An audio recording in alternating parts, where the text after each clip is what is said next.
La France compte plus de 50 centrales nucléaires qui fournissent chaque année environ 5 fois la production totale de l'électricité de la Suisse, hydraulique et nucléaire. Mais le développement du nucléaire en France n'est pas un long fleuve tranquille, loin s'en faut. Nucléaire, la production s'étend. Hiver 23-24, la disponibilité nucléaire augmente. Accélération du nucléaire. Voici quelques-uns des titres récents qui donnent l'impression d'une industrie en pleine croissance et dynamique. Cette impression contraste quelque peu avec les graphiques ci-dessus. Il montre à gauche que la production nucléaire française a atteint un pic de 429 TWh en 2005, avant de chuter à seulement 279 TWh en 2022, soit une baisse de 35%. En 1992, 80% de l'électricité française était d'origine nucléaire, contre 63% en 2022.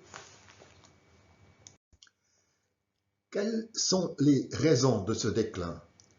Selon un rapport de la commission d'enquête de l'Assemblée nationale, cite un contexte politique défavorable, une mauvaise conception des alternatives, les énergies renouvelables et l'énergie nucléaire ne s'excluent pas mutuellement mais se complètent. L'entretien et donc l'allongement de la durée de vie des centrales nucléaires ont été négligés et l'arrêt de Superphénix en 1997 qui est symptomatique de la perte du savoir-faire et de l'avance dans la recherche et le développement de nouveaux types de réacteurs nucléaires. Il semble bien que le vent a tourné. Le 27 novembre 2018, Emmanuel Macron disait « J'ai été élu sur la base d'un programme qui exige une réduction à 50% de la part du nucléaire dans notre mix électrique. Et je tiendrai cet engagement.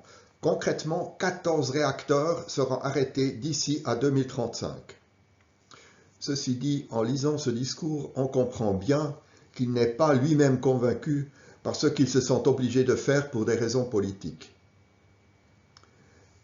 Le ton est différent le 10 février 2022. Emmanuel Macron prend alors deux décisions fortes. La première est de prolonger tous les réacteurs nucléaires qui peuvent l'être sans rien céder sur la sûreté. La seconde décision, nous allons lancer dès aujourd'hui un programme de nouveaux réacteurs nucléaires. Le nadir de la production d'énergie nucléaire semble avoir été atteint en 2022 avec 280 TWh. En 2023, la production était de 320. En 2025, après la mise en service prévue de la centrale de Flamanville en 2024, 335 à 365 TWh sont attendus. Le gouvernement français prévoit de construire une quinzaine de nouvelles centrales nucléaires, la construction des 6 premières devant démarrer en 2026. Mais la production de 2002 ne sera pas atteinte avant les années 2030. Cette lente progression montre la difficulté de corriger le passé et la nécessité d'une planification à long terme. Vous trouverez les sources utilisées dans la description de la vidéo ci-dessous. Si vous avez des commentaires ou des corrections, vous pouvez les faire via YouTube ou directement à bernard@hirschel.ch. Je vous remercie de votre intérêt et vous dis à bientôt.